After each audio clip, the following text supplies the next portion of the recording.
Hey everyone, welcome to my YouTube channel. तो आज का व्लॉग होने वाला है सुपर स्पेशल, क्योंकि हम एक्सप्लोर करने वाले हैं एक सुंदर सा जगह। अगर आप नए हो तो चैनल को सब्सक्राइब करना ना भूलिएगा। तो गाइज, मैं अभी स्टेशन पे हूँ और ऑनेस्टली सिचुएशन थोड़ी फ्रस्ट्रेटिंग है। कब आएगी ट्रेन कोई आइडिया नहीं, बस वेट ही कर रहे हूँ। एंड लॉन्ग ट्रेन जर्नी के बाद फाइनली हम आ गए हैं वाराणसी। स्टेशन से बाहर निकलते ही अलग ही वाइब फील हो रही है। थोड़ी सी भीड़, थोड़ा सा शोर, पर उसमें भी एक अलग अजीब सी शांति। ऑटो से होटल की तरफ जा रहे हैं। रास्ते में पूरा गलियां, मंदिर की घंटी की आवाज और हर जगह हर हर महादेव की आवाज।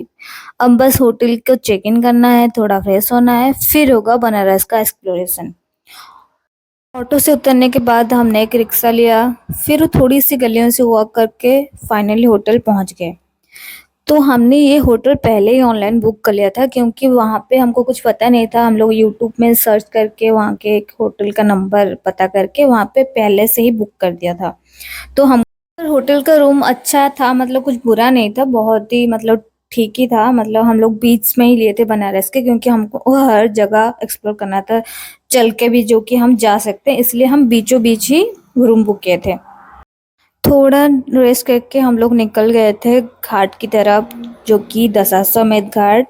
वहाँ पे शाम को गंगा आरती देखने पहली बार एक्सपीरियंस कर रही थी मैं, लेकिन भाई इतनी पॉजिटिव और स्पिरिचुअल थी कि दिल खुश हो गया। इतना भीड़ था, इतने लोग आए थे दूर से, मतलब पूरा नाव के ऊपर भी बुक करके बैठ के ऐसे देख रहे थे। मेरा ये बनारस में पहली बार था, तो ये सब मेरे लिए बहुत ही खास था, क्योंकि मेरा पहला एक्सपीरियंस था। शंख की आवाज, मंत्र और माँ गंगा का दर्शन, प्योर गूज़बम्प्स। और लेकिन जैसे ही आरती खत्म हुई, आसमान ने भी अपना इमोशन दिखा दिया। बारिश होना स्टार्ट हो गया, लेकिन हमने अपना प्लान कैंसिल नहीं किया। बनारस की रात, भीगी हुई सड़कें, ठंडी हवा, सच बोलूं तो अलग ही सुकून था। भीगते हुए ही हम लोग निकल गए थे काल भैरव टेम्पल के दर्शन के लिए। कहते हैं बनारस आए और भैरव बाबा का दर्शन ना किया तो यात्रा अधूरी। यहाँ का एक्सपीरियंस काफी पावरफुल था। दर्शन के बाद हम वापस आए, आराम से खाना खाए और रूम में रेस्ट करने आ गए, क्योंकि नेक्स्ट मॉर्निंग एक स्पेशल मोमेंट के लिए तैयार होना था। सुबह जल्दी उठ के काशी विश्वनाथ टेम्पल में स्वर्श दर्शन करने जाना था। सुबह के 4 से 5 बजे तक काशी विश्वनाथ मंदिर में स्पर्श दर्शन रहता है, मतलब आप छू के पूरा भगवान को दर्शन कर सकते हैं। इसलिए हम लोग 2 बजे से रेडी होके ही, इतने बारिश में भीगते हुए, वहां पे लाइन लग के ही अच्छे से दर्शन करके आ गए। रख के हम लोग रूम में फुल रुक के गए थे, रख के। और सुबह 2 बजे से उठ के लाइन में लगे थे। वहाँ पे 4 से 5 स्पर्श दर्शन होता है, वहीं पे जाके भगवान को अच्छे से दूध डाल के छू के आए। और कुल्हड़ वाली चाय अदरक डाल के पी के, बारिश हो रहा है बहुत ज़ोर से। हम लोग एंट्री किए तो इतना बारिश हो रहा था, पूरा भीग गए, फिर भी हम लोग अच्छे से दर्शन करके आ गए। मेरा 12 ज्योतिर्लिंग से फर्स्ट लिंग कंप्लीट हुआ और पूरा स्पर्श छूके। दिन में रेडी होके हम निकल पड़े वाराणसी को एक्सप्लोर करने, बनारस के फेमस फूड स्पॉट को एक्सप्लोर करने। सच बोलो तो टेस्ट ठीक ठाक ही था, जितनी हाइप सुन रखी थी उतना वो फैक्टर फील ही नहीं हुआ। सबसे पहले इंस्टाग्राम पे देख के हम लोग गए थे वाराणसी का फेमस राम भंडार का कचौड़ी खाने। वहाँ का कचौरी, जलेबी और वो फेमस येलो मलाई, मतलब ठीक ही था। मतलब इतना कुछ बुरा भी नहीं था और इतना कुछ अच्छा भी नहीं था।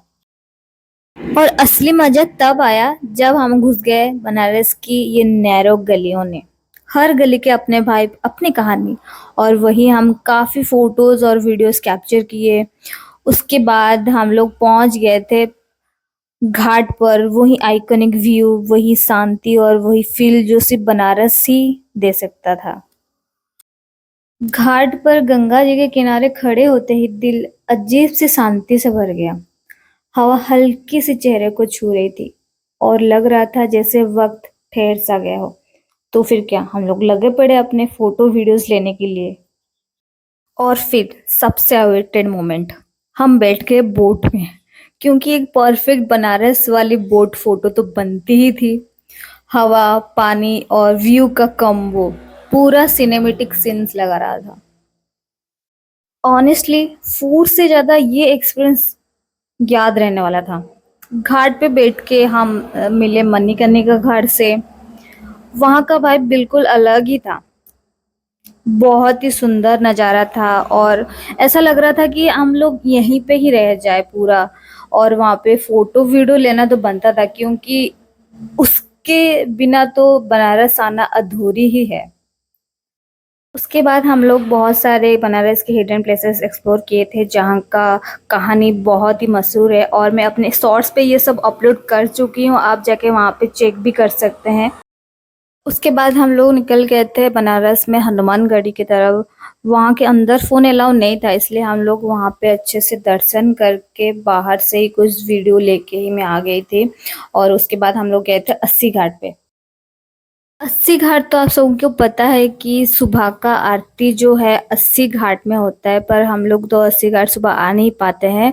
यहाँ पे ऐसे सुबह सुबह आरती होता है, पर हम लोग नहीं आ पा रहे हैं बोल के तो अब दिन में ही आके घूम गए। और यहाँ का नज़ारा बहुत ही सुंदर है। यहाँ पे इतना मतलब जगह इतना पुराना है और देखने में बहुत ही सुंदर लग रहा था, और फोटो में तो बहुत ही और ही अच्छा लग रहा था। तो वहाँ पे हम लोग थोड़ा घूमे, फ़ोटो वोटो लिए, थोड़ा बैठ के टाइम स्पेंड किए। बहुत ही मौसम भी बहुत ही अच्छा था, जो कि बहुत मतलब धूप नहीं था और अच्छा भी लग रहा था घूमने के लिए, बैठने के लिए, देखने के लिए, नज़ारा उपभोग करने के लिए। फिर हम यहाँ पे अच्छे से घूम के फिर थोड़ी भूख लगी तो लंच के लिए निकल पड़े। और इसके बाद रूम जाके थोड़ा रेस्ट किए, क्योंकि हमको शाम को फिर से निकलना था एक्सप्लोर करने के लिए, क्योंकि हम लोग रेस्ट करने तो आए नहीं इतना दूर, तो हमको घूमना था। तो इसलिए फिर से शाम को निकल पड़े थे हम लोग घूमने के लिए। प्रॉब्लम ये हुआ था कि हम हमारा जो ट्रेन था वो 24 आवर्स लेट था। इसलिए हम लोग जितना दिन बनारस का प्लान किए थे तो एक दिन तो कट ही गया है वैसे। इसलिए हम लोग जल्दी जल्दी में सारा कुछ कवर करना था, क्योंकि हमको नेक्स्ट मॉर्निंग बनारस छोड़ना था। इसलिए शाम को फिर से हम सीधा पहुंच गए थे दशाश्वमेध घाट गंगा आरती देखने। और सच बोलूं वो एक्सपीरियंस नेक्स्ट लेवल था। पहला दिन जो हम लोग आए थे वहाँ पे पीछे खड़े थे, क्योंकि आते आते लेट ही हो गया था। और अभी हम लोग थोड़ा जल्दी आए थे फिर भी पीछे ही थे, क्योंकि 7 बजे से ही आरती स्टार्ट होता है और लोग यहाँ पे 4-5 बजे से ही बैठना स्टार्ट हो जाता है। और देखिए इतना फोन्स इतना वीडियो ले रहे थे, मतलब हर कोई आ रहा था, पहली बार एक्सपीरियंस कर रहा था, तो उस मोमेंट को कैप्चर करना तो मतलब अच्छा लगता है सबको। अभी तो हर जगह मेमोरीज की तरह रह जाता है सब कुछ। अगर आप चाहेंगे तो ये बोट में भी आप बैठ के खड़े होके देख सकते हैं, पर ये लोग ये इस पे चार्ज भी करते हैं, क्योंकि यही टाइम रहता है, मतलब रात को तो कोई निकलता इतना कोई निकलता नहीं है घाट पे बोट में, तो ये लोग ऐसे ही अपना मतलब पैसा जो इनकम सोर्स रहता है इस पे भी काम चला लेते हैं। आरती के बाद हम घाट पे थोड़ा वॉक किए, फिर गए काशी विश्वनाथ की कॉरिडोर पे, क्योंकि वहीं से मंदिर के सामने फोटो लेने के लिए अलाउ था। और ऑब्वियसली वो मोमेंट कैप्चर करना बनता था।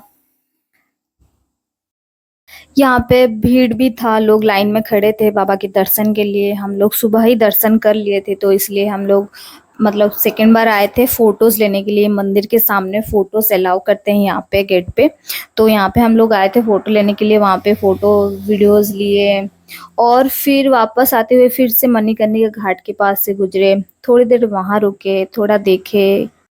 कहा जाता है यहाँ अंतिम संस्कार होने से मोक्ष मिलता है, और मान्यता है कि भगवान शिव खुद यहाँ आत्मा को मुक्ति देने आते हैं। थोड़ा वहाँ पे टाइम स्पेंड करके, थोड़ा बैठ के, अच्छे से घूम के हम लोग रूम वापस आ गए थे, क्योंकि अगली सुबह उठ के हमको निकलना था कि अपने नेक्स्ट डेस्टिनेशन के लिए, जो आपको नेक्स्ट वीडियो में पता चल ही जाएगा। तो तब तक आप मेरे शॉर्ट्स चेक कर सकते हैं, जो कि मेरा यूट्यूब चैनल पे अपलोड हो चुका है। वहाँ पे मैं बनारस की कुछ हिडन और एक्सप्लोर स्पॉट्स को शेयर की हूँ, उनकी कहानियाँ बताई हूँ। और अगर वीडियो अच्छा लगे तो चैनल को सब्सक्राइब करना मत भूलिएगा। मिलती हूँ अगले वीडियो पे, तब तक के लिए बाय बाय।